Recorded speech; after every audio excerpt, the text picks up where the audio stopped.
आज हम लोग स्टार्ट करने वाले स्टॉक एंड फ्लो का कंसेप्ट एंड देन आफ्टर हम लोग स्टार्ट करेंगे टाइप्स ऑफ इन्वेस्टमेंट। तो इस सेशन में आज हम लोग पढ़ने वाले stock and flow and investment की सारी बातें हम लोग पढ़ने वाले। तो जब ना मैं स्टॉक एंड फ्लो की बात बता रहा हूं उससे पहले एक बेसिक समझ लेते हैं स्टॉक एंड फ्लो क्या है। तो आइए सबसे पहले हम लोग बेसिक समझते हैं कि अब स्टॉक किसको बोलते हैं, फ्लो किसको बोलते हैं। आप मान लो कि फॉर एग्जांपल आपने नर्मदा का नाम सुना होगा, गंगा का नाम सुना होगा, ये सारी रिवर है। ये सारी जो रिवर है उसमें जो पानी का बहाव है, वो पानी का बहाव क्या है कि वो फ्लो कंसेप्ट है। लेकिन वो पानी किसी एक और जगह पे वो जमा होता है तो इसको हम लोग क्या बोलते हैं, स्टॉक बोलते हैं। जैसे दूसरा एग्जांपल ले लेते हैं, नल से पानी आ रहा है। अब जब ना नल से पानी आ रहा है तो वो फ्लो कंसेप्ट है। कभी नल से पानी फास्ट भी आ सकता है, कभी नल से पानी स्लो भी आ सकता है, तो वो फ्लो कंसेप्ट है। लेकिन वही पानी किसी बाल्टी किसी ग्लास में जमा हो रहा है तो इसको हम लोग क्या बोलते हैं कि it is known as the stock concept. एक और एग्जांपल मैं आपको समझाऊं कि मान लो कि फॉर एग्जांपल कि आप वीडियो रिकॉर्डिंग कर रहे हो। अब जब ना वीडियो रिकॉर्डिंग कर रहे हो तो आपने मान लो कि किसी टाइम डायमेंशन से उसको शुरुआत की होगी और किसी टाइम डायमेंशन पे आपने उसको खत्म भी किया होगा। तो एक ड्यूरेशन से आपने स्टार्ट की और एक ड्यूरेशन पे आपने क्या किया कि उसको खत्म किया। अब एक ड्यूरेशन से स्टार्ट की, दूसरे ड्यूरेशन पे आपने खत्म किया। सो दैट मींस फ्लो में टाइम डायमेंशंस होता है, लेकिन स्टॉक में कभी भी टाइम डायमेंशंस नहीं होता। यहां पे आपको एक फोटो दिखाया हुआ है मैंने। सो ये जो सेल्फी ली हुई है, तो ऐसा मैं तो ना बोल सकता हूँ कि ये जो सेल्फी मैंने ली हुई थी कि मैंने 7 o'clock को स्टार्ट किया था सेल्फी लेना, तो मैंने 7:30 तक मैंने खत्म कर दिया।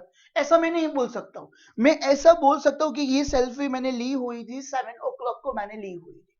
तो पर्टिकुलर पॉइंट ऑफ टाइम पे जो हम लोग सेल्फी लेते हैं, सो stock always particular point of time पे मेजर्स होता है, राइट। इसलिए स्टॉक में कोई टाइम डायमेंशंस नहीं होता है, लेकिन फ्लो में ऑलवेज टाइम डायमेंशंस होता है। एक और एग्जांपल मैं आपको बताता हूं कि आपकी क्लैरिटी के लिए, नेशनल इनकम। अब नेशनल इनकम जो है वो कौन सा कंसेप्ट है, फ्लो कंसेप्ट है। तो आप बोलोगे सर आपको कैसे पता कि वो फ्लो कंसेप्ट है। अब ध्यान से सुनना कि 2016 में नेशनल इनकम थी $5432, राइट। और 2018 में नेशनल इनकम है $8432।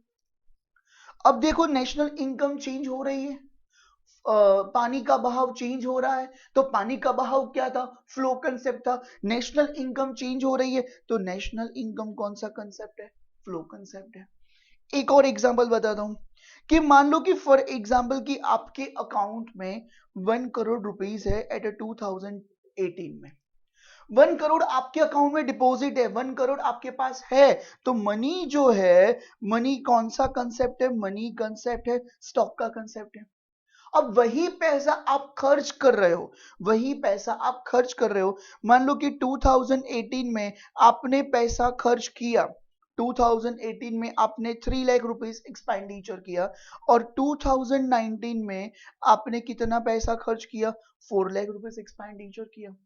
तो 2018 में कुछ अलग, 2019 में कुछ अलग। तो एक्सपेंडिचर इंक्रीज और डिक्रीज भी हो सकता है। तो expenditure is a flow concept. आया समझ में? कि आई होप कि ये सारी बातें आपको क्लियर हो चुकी होगी, राइट। अब नेक्स्ट उसकी डेफिनेशन समझते हैं कि स्टॉक एंड फ्लो क्या है। जैसे मैंने आपको बताया कि स्टॉक जो है वो मेजर्स होता है कि पर्टिकुलर पॉइंट ऑफ टाइम पे मेजर्ड होता है, और फ्लो जो है वो during the period of time पे मेजर होता है, say week say month say year. अब उसका एक डिफरेंस देखते हैं कि क्या डिफरेंस है। कि जैसे स्टॉक एंड फ्लो के डिफरेंस में सबसे पहले आती है डेफिनेशन। तो डेफिनेशन में ये है कि स्टॉक एक पर्टिकुलर पॉइंट ऑफ टाइम पे मेजर होता है, फ्लो है वो during the period of time पे मेजर होता है, say week say month say year. Then after next point है कि टाइम। मैंने आपको बताया ना कि स्टॉक में कभी भी टाइम डायमेंशंस नहीं होता है, लेकिन फ्लो में टाइम डायमेंशंस होता है। Then after nature of concept, stock है वो रिजिड कंसेप्ट है, फ्लो ऑलवेज चेंज हो सकता है। फ्लो क्या हो सकता है, चेंज हो सकता है। कभी नल में पानी फास्ट भी आ सकता है और कभी स्लो भी आ सकता है। तो फ्लो ऑलवेज चेंज हो सकता है। लेकिन स्टॉक जो है वो कभी भी चेंज नहीं होगा। देन आफ्टर उसकी एग्जांपल है कि 2016 में कितनी पॉपुलेशन थी, it is a stock concept, और 2016 में डेथ कितनी हुई, it is a flow concept, कि इंक्रीज भी हो सकती है और डिक्रीज भी हो सकती है, राइट। तो ये है स्टॉक एंड फ्लो की बातें। आई होप कि आपको डिफरेंस, डेफिनेशंस और उसके एग्जांपल सही तरीके से समझ में आ चुके होंगे, क्योंकि ये जो एग्जांपल और ये डेफिनेशन और डिफरेंस है वो मोस्ट टाइम पे है, कभी कभी वो 2 मार्क्स में वो पूछ लेते हैं। देन आफ्टर नेक्स्ट कंसेप्ट है कि इन्वेस्टमेंट। नेक्स्ट कंसेप्ट है इन्वेस्टमेंट। अब इन्वेस्टमेंट किसको बोलेंगे?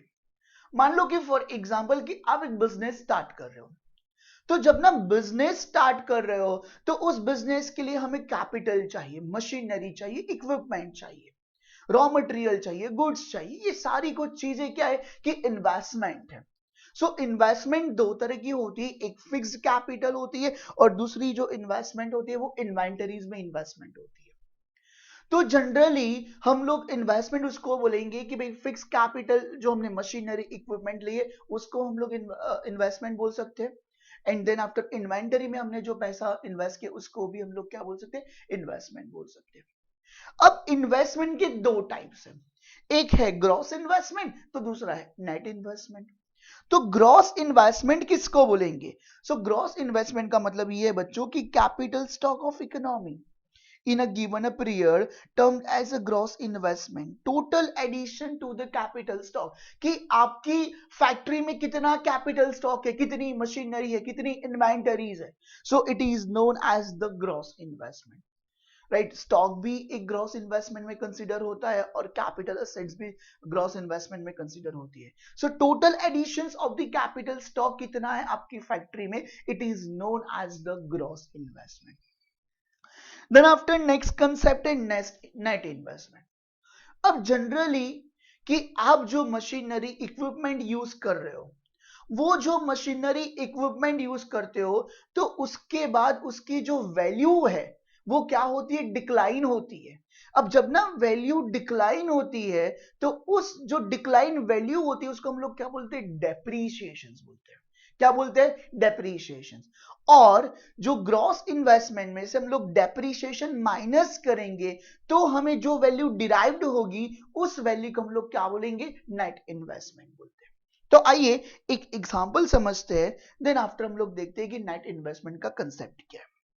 मान लो कि आपकी कंपनी में आपने मशीनरी और इक्विपमेंट आप लेके आए कुछ, फॉर एग्जांपल 3 करोड़ के मशीनरी एंड इक्विपमेंट्स आप 3 करोड़ के लेके आए। उसमें से आपने ये मशीनरी और इक्विपमेंट लेके आए 2018 को, और 2018 में आपको बहुत बड़ा ऑर्डर मिला, बहुत ही बड़ा ऑर्डर मिला और आपने ये मशीनरी और इक्विपमेंट को यूज किया। अब 2019 में हम लोग वही मशीनरी और वही इक्विपमेंट्स की हमें वैल्यू निकालनी है कि मार्केट में अब इस मशीनरी की इक्विपमेंट की वैल्यू कितनी है। तो 2018 में आप 3 करोड़ में लेके आए थे। देन आफ्टर आपने बहुत बड़ा आपको ऑर्डर मिला तो वो प्रोडक्शंस में उस मशीनरी की वैल्यू डिक्लाइन होगी। डिक्लाइन होके मान लो कि फॉर एग्जांपल कि भाई 1 CR वो क्या हुई, डिक्लाइन हुई। तो फाइनल 2019 में आपके पास जो मशीनरी और इक्विपमेंट है उसकी वैल्यू कितनी है, 2 CR है। तो ये जो 1 CR है उसको बच्चों हम लोग क्या बोलेंगे, डेप्रीशिएशन। और ये जो 2 CR है इसको हम लोग क्या बोलेंगे, नेट इन्वेस्टमेंट। तो बहुत सिंपल सा मीनिंग है कि भाई ग्रॉस इन्वेस्टमेंट में से हम लोग डेप्रीशिएशन को माइनस करेंगे तो हमें क्या मिलेगा, नेट इन्वेस्टमेंट मिलेगा। और मान लो कि नेट इन्वेस्टमेंट से कि ग्रॉस इन्वेस्टमेंट हमें फाइंड आउट करना है तो डेप्रीशिएशन को क्या करना है, प्लस करना है, तो हमें क्या मिलेगा कि ग्रॉस इन्वेस्टमेंट मिलेगा। आया समझ में, सिंपल सा मीनिंग है। अब हम लोग उसका कुछ थ्योरेटिकल पार्ट पढ़ते हैं कि क्या वो लोग बोलते हैं। कि वो ऐसा बोलते कि वी नो दैट कि आप जो कैपिटल गुड्स प्रोड्यूस कर रहे हो, राइट, आप जो कैपिटल गुड्स प्रोड्यूस कर इकोनॉमिक में in year do not make full addition to the existing capital stock, की उसको हम लोग एग्जिस्टिंग कैपिटल स्टॉक में ऐड नहीं कर सकते हैं। और capital goods always wear and tear होते हैं कि एक्सीडेंटल डैमेज होते हैं, वो खराब हो जाते हैं, रिपेयर एंड मेंटेनेंस हो जाते हैं। सो उस चीज को हम लोग क्या बोलते हैं कि मैंने बताया, उस चीज को क्या बोलते हैं, डेप्रीशिएशन बोलते हैं। उस चीज को क्या बोलते हैं, डेप्रीशिएशन बोलते हैं। तो सारे कैपिटल गुड्स जो है, तो सारे कैपिटल गुड्स है, यूज करने के बाद जो वैल्यू डिराइव्ड होती है उस वैल्यू को हम लोग नेट इन्वेस्टमेंट बोलते हैं।